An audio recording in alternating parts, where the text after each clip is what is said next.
Muy buenas gente, soy el Químico Escéptico y en el primer programa de los Pilares de la Tabla me había comprometido a dar una pequeña charla o hacer un pequeño programa relacionado con Mozart, todo por el vídeo de Jaime Altozano que se publicó hace unas semanas y que habíamos visto que era bastante polémico y donde me lamenté del fallo que había supuesto dedicar 45 minutos a inventarse una historia sobre Mozart, pero no hablar 45 minutos sobre este gran compositor y animar a la gente a escuchar su música. Así que, como una promesa hay que cumplirla, aquí voy a intentar hablar un poquito de Mozart y a intentar convenceros de que hay que escuchar su música. Hay que reconocer que el comportamiento de Mozart en la vida real se presta bastante a hacer bromas o a tomarle un poco a broma. Por ejemplo, vamos a escuchar la siguiente pieza que compuso y que aparentemente parece muy seria.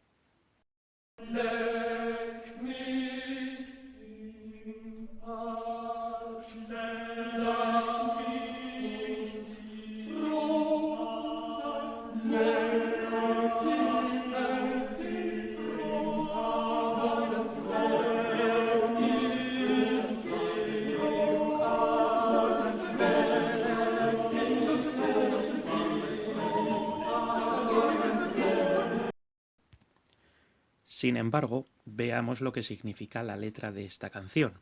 Siento si alguien se escandaliza, pero es que Mozart era así. Esta es la imagen que precisamente se proyecta de Mozart en la película Amadeus, que se hizo en la década de los 80, en torno a 1982-83. Fue una película de gran éxito y que consiguió varios Oscars.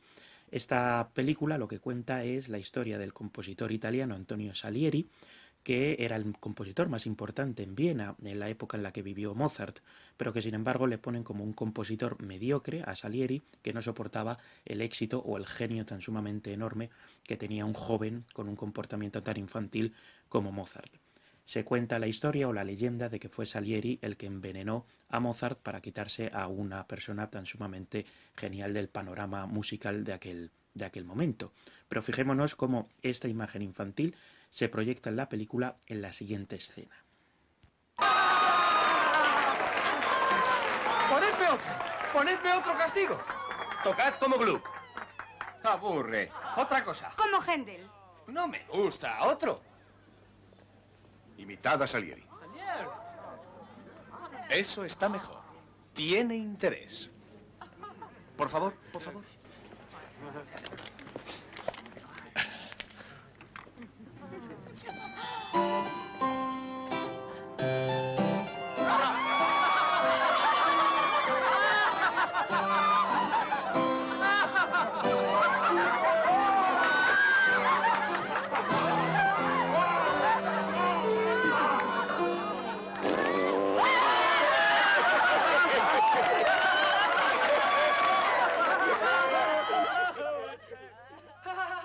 Adelante. Reí, reí.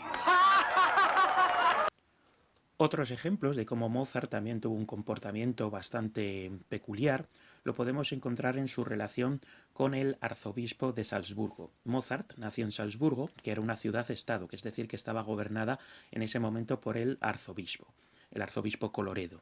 Mozart estuvo trabajando para él como compositor de misas y de música sacra, al igual que el padre de Mozart, Leopold.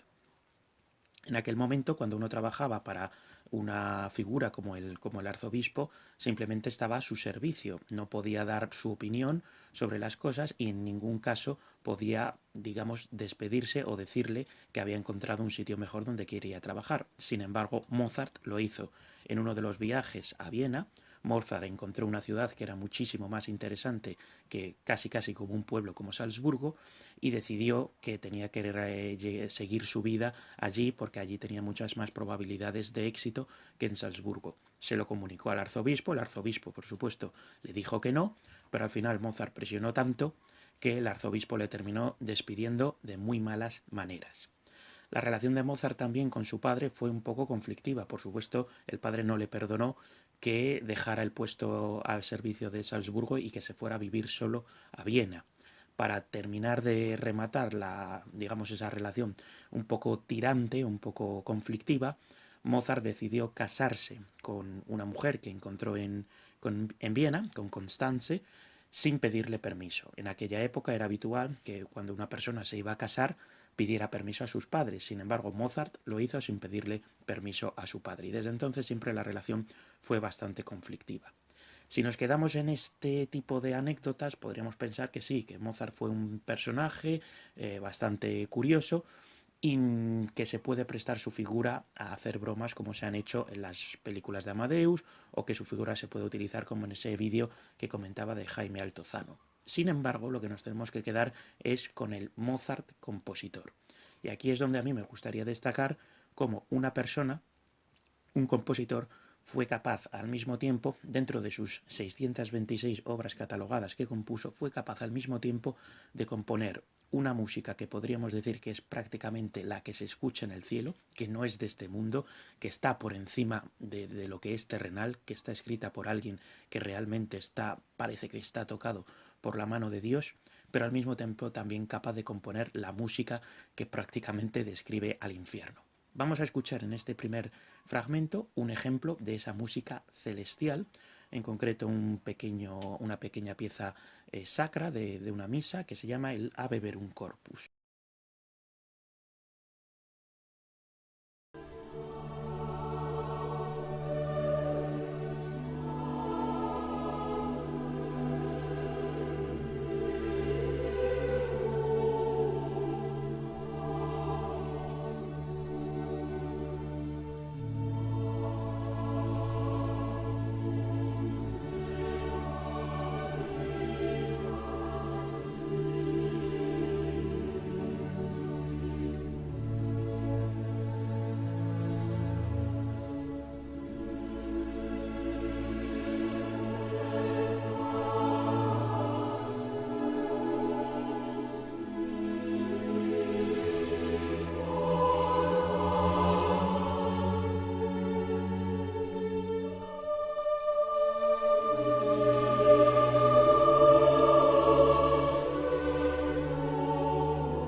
Y al contrario, vamos a escuchar la escena final de su ópera Don Giovanni, el Don Juan, ¿vale? En donde se narra el mito de Don Juan, es decir, una persona que se dedicaba prácticamente todos los días a conquistar a una mujer, hoy estaba con una, mañana estaba con otra, y al final, en uno de esos lances amorosos, termina matando al padre de una de sus supuestas novias, y en la escena final la estatua de esta persona a la que ha matado aparece y le exige que se arrepienta de todos los pecados que ha cometido en su vida. Don Juan dice que no se arrepiente y por ello es condenado al infierno. Fijémonos cómo suena ese infierno en la música de Mozart.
Lo que hace interesante a la música de Mozart no es solamente el efecto que puede producir, sino también en ocasiones todo el simbolismo oculto que hay detrás de ella. Aunque no nos hayamos dado cuenta, en esta escena final del Don Juan hay un simbolismo oculto. El número de veces que Don Juan dice no directamente a la estatua. Ese número es de 6 y no es casualidad, puesto que el 6 es el número que está relacionado con el diablo, con el infierno. Ahora voy a hablar del simbolismo que está oculto en otra de las grandes obras de Mozart, su última ópera, La flauta mágica. Ese simbolismo se puede comprender mucho mejor si tenemos en cuenta que Mozart fue masón. La masonería fue una organización que surgió a principios del siglo XVIII en Inglaterra, básicamente como una especie de club de caballeros que se reunía para hablar sobre filosofía, sobre temas filosóficos y sobre la actualidad política del mundo. Básicamente lo que querían era encontrar respuestas filosóficas a las grandes preguntas de la humanidad, como quiénes somos o de dónde venimos.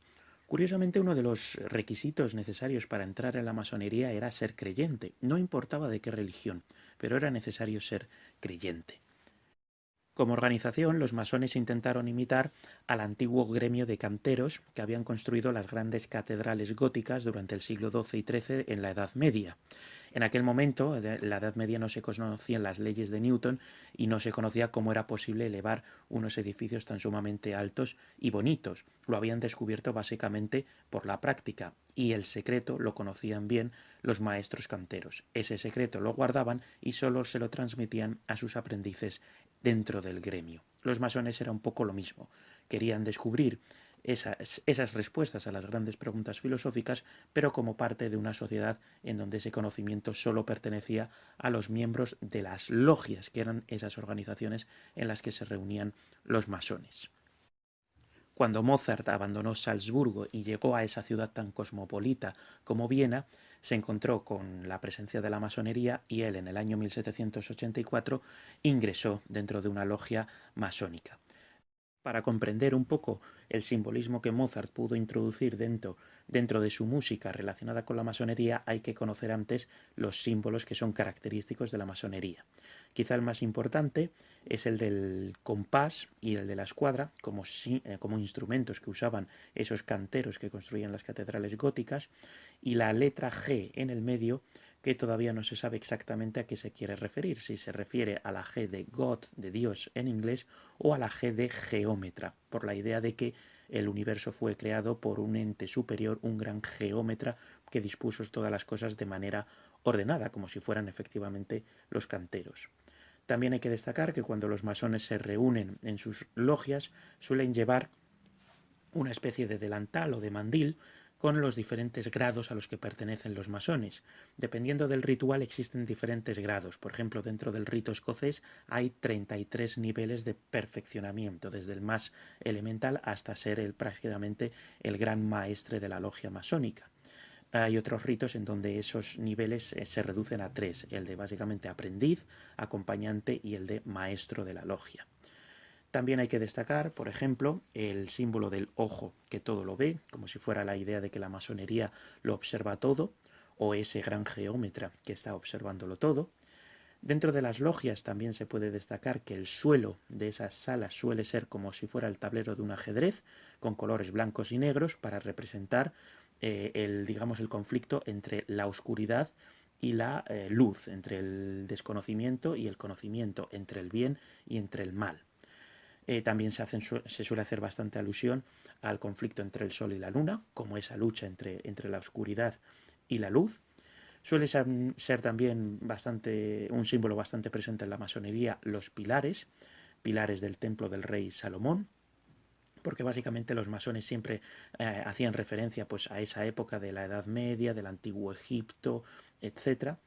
Y también referencias a la geometría, por ejemplo, la proposición 47 de Euclides, que no es ni más ni menos que el teorema de Pitágoras. Pues vamos a ver cómo Mozart introduce mucho de este simbolismo en la música de la flauta mágica y en la historia que se cuenta dentro de la flauta mágica.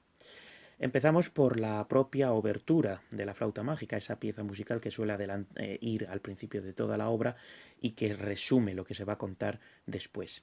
Esta obertura está escrita en la tonalidad de mi bemol mayor, ¿Por qué se caracteriza esta tonalidad? Básicamente porque en su armadura tiene 3 alteraciones, 3 bemoles, y nuevamente este número 3 va a ser una constante dentro de la flauta mágica en continua referencia a los 3 grados de la masonería según uno de los ritos o a los 33 grados según otro de los ritos. La tonalidad de mi bemol mayor o su correspondiente tonalidad menor, que es do menor, también tiene 3 alteraciones, son unas tonalidades que suenan muy solemnes.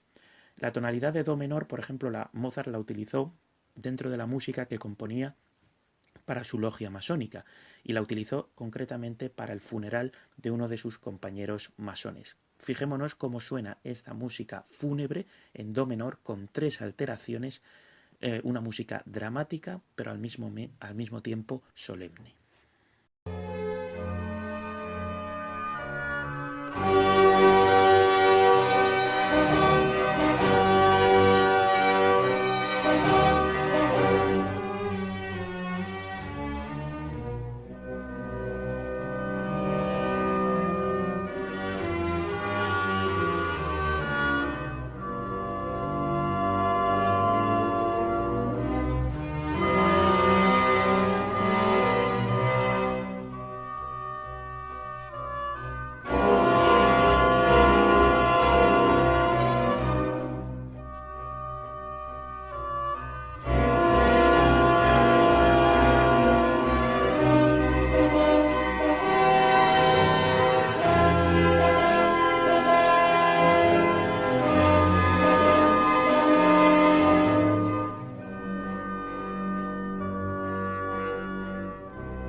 Y ahora, en vez de utilizar esa tonalidad menor, nos vamos a la tonalidad mayor de mi bemol y fijémonos cómo suena el comienzo de la obertura de la flauta mágica, totalmente solemne y brillante.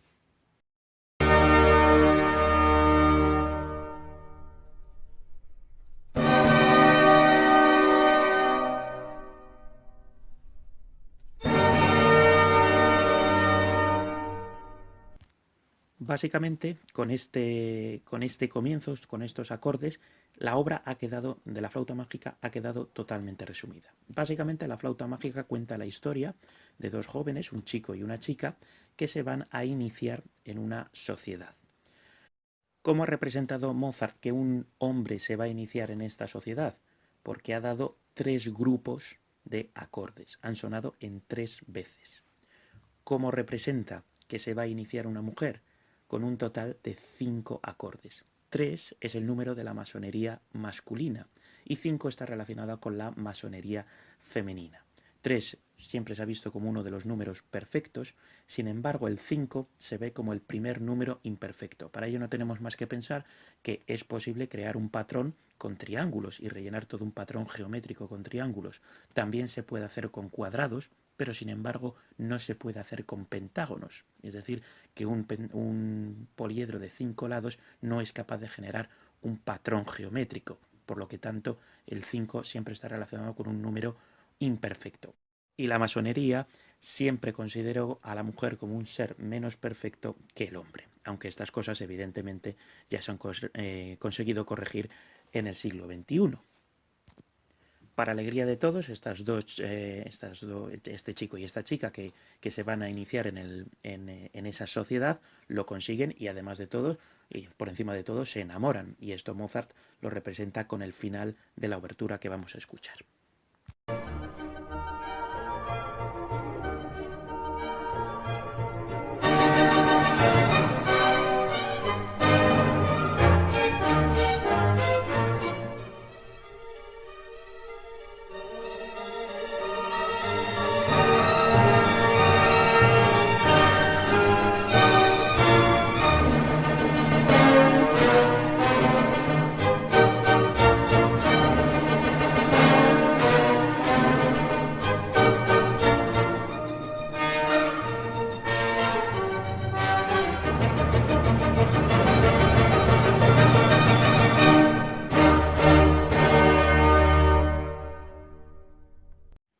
obstante, antes de iniciarse en esa sociedad, tienen que atravesar toda una serie de pruebas exactamente igual a como ocurre en las logias masónicas, que para pasar de un grado a otro se tienen que pasar una serie de rituales y de pruebas que la mayor parte de ellas son secretas o forman parte del secretismo que rodea a la masonería. Para ese proceso de inicio en la sociedad, Mozart se introduce en la ópera, en la flauta mágica, a dos personajes opuestos. Uno, que es el jefe de la sociedad, Sarastro, que representa la luz y que por supuesto quiere atraer a los chicos a esta sociedad, y por el contrario, la reina de la noche, que representa la oscuridad y que intenta evitar que estos dos personajes se inicien en esa sociedad. Es nuevamente un ejemplo de cómo a lo largo de la historia se contrapone el conocimiento frente al desconocimiento, la luz frente a la oscuridad, ese tablero de ajedrez blanco-negro al que habíamos hecho mención anteriormente. Curiosamente también la Reina de la Noche tiene 3 ayudantes, nuevamente aparece el número 3, en la ópera aparecen 3 niños y también aparecen 3 sacerdotes como miembros de esa sociedad que aparecen a lo largo de la historia. Y a lo largo de la obra, como digo, se está haciendo una constante mención al conflicto entre la luz y la oscuridad. Uno de los momentos quizá más conocidos o de las músicas más populares es una de las arias de la Reina de la Noche, en donde básicamente le dice a la chica, que es su hija, que tiene que matar a Sarastro, al jefe de la sociedad. Escuchemos este fragmento que yo creo que es uno de los más conocidos dentro de la música de Mozart.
Además, uno de los sitios en donde mejor se observa todo este simbolismo es el final de la ópera. Los chicos ya se han conseguido iniciar en la sociedad y la Reina de la Noche es vencida. Fijémonos en esta escena cómo se juega continuamente con el choque entre la luz, representada con colores amarillos, frente a la oscuridad de la Reina de la Noche, representada con trajes y con permanencia en la oscuridad. Prestemos atención también a la letra, en donde se habla de luz, de oscuridad y se hace mención a la virtud, la sabiduría, es decir, a los principios que durante el siglo XVIII se consideraba que debían ser los que debían guiar el comportamiento de las personas realmente ilustradas.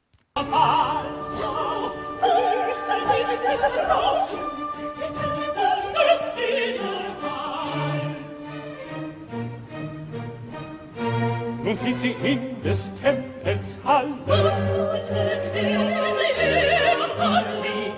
überfallen, Sie überfallen, mit Wundertäten von der Erd, mit Feuersblut und mächtigem Schwert. Die große Königin der Nacht, die große Königin der Nacht, sei unser Rache.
Querría terminar este pequeño programa también rindiendo homenaje a un compositor muy desconocido, pero que vivió en la misma época de Mozart y que sin embargo fue mucho más famoso que Mozart en aquel momento. Me refiero al compositor español Vicente Martín y Soler.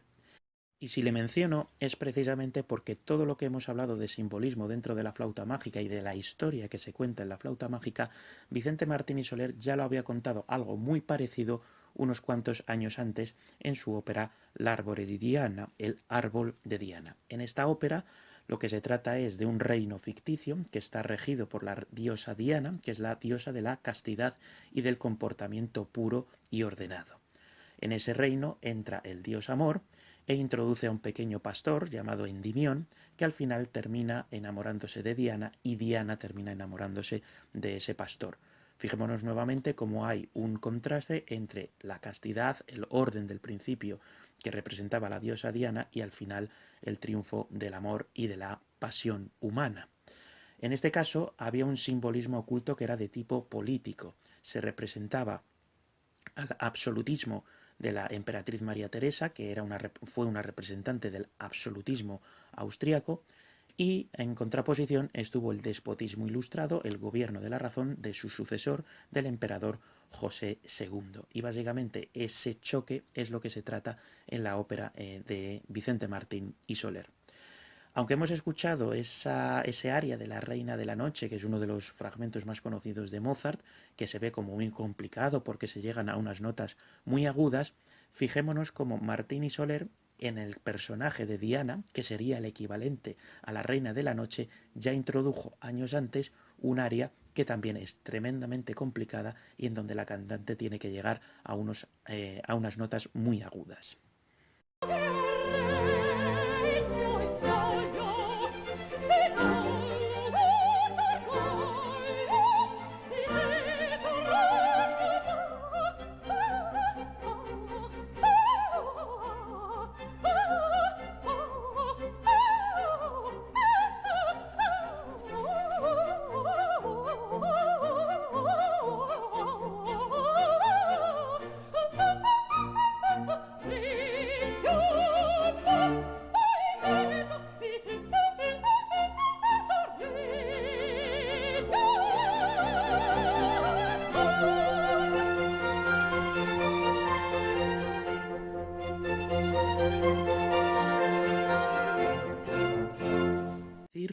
que hemos tenido compositores españoles muy importantes y en este caso que además se adelantaron a grandes compositores que hoy son muchos más conocidos, como es el caso de Mozart.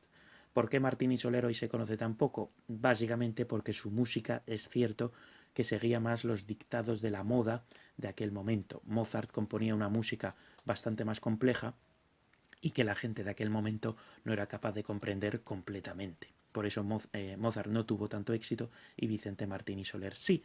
Y sin embargo hoy en día Martín Soler, por desgracia, ha caído en el olvido. Pero baste este programa para volver a traerle otra vez al conocimiento de la gente y a animaros a todos, puesto que ya estoy terminando el programa, animaros a todos a escuchar este tipo de música, a aprender más cosas sobre compositores tan interesantes como Mozart y, en definitiva, a hacer, como dije en el programa, que en este mundo en donde reina tanta disarmonía, reine con la música la armonía.